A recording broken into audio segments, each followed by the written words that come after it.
Ready? Start. Mr. Deputy Chairman, Sir, I rise to support the bill as it proposes to amend the Constitution in a manner so that the most important and the urgent need of our people may be included in our Constitution as fundamental right. Right to work is the essential condition of our existence as a human being. You know, sir, through work man distinguishes himself from beast and develops his capability to be the master of his fate and controls the nature and build up the civilization. This power to work helps him to control the nature and to use it in his interest. He produces his bread and thus continues his existence. Without work, how can a man earn his livelihood? So it is absolutely related to the question of his existence. But today, this existence of man is challenged in our country. The unending queues of unemployed people is increasing day by day. There is no security of his existence as he has no means of production at his disposal. In a developing country like ours, the unemployment problem is the most burning problem. We have no opportunity to work and no right to work.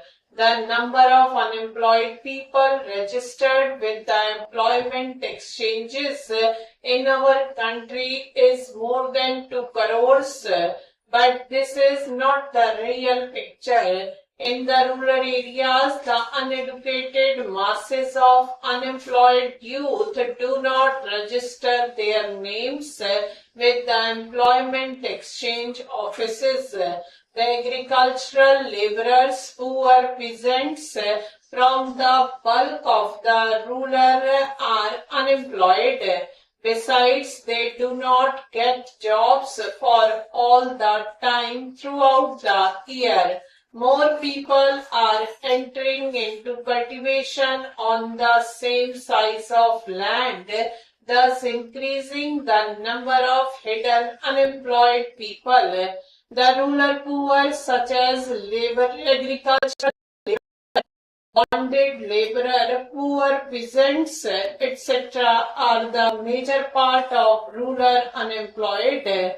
With them, the other sections of the small and middle peasantry and rural artisans are gradually losing their land and their small means of production. Sharecroppers are being evicted from the land and sharecroppers day by day are getting more and more impoverished. The middle class people are also the most unfortunate victims of unemployment.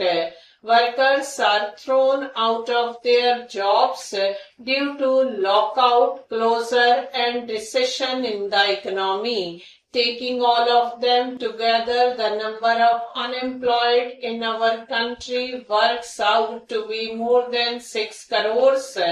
But how can they live without a job? After 65 years of our independence, the ruling class is far behind in getting these people out of this problem. We are making plans one after another. But what is the result? After the first 5-year plan, the number of the registered unemployed people stood at 20 lakhs. After the second 5-year plan, it rose to 35 lakhs.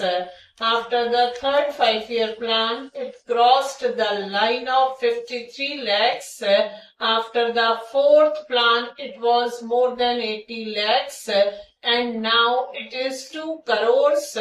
This is the reality in spite of the ruling party's tall talks of socialistic pattern of society, democratic socialism, and ultimately socialism and new economic program.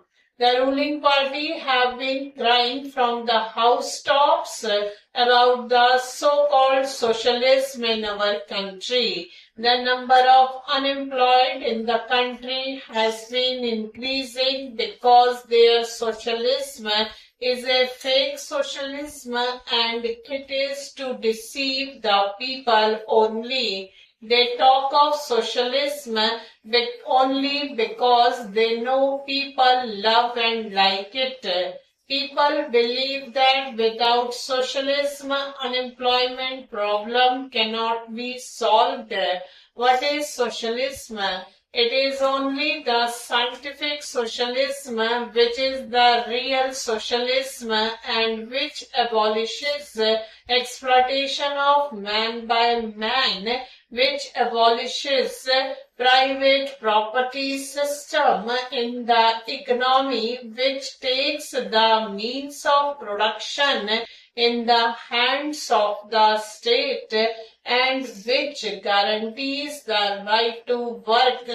But in our socialism, the rich becomes richer and poor becomes poorer.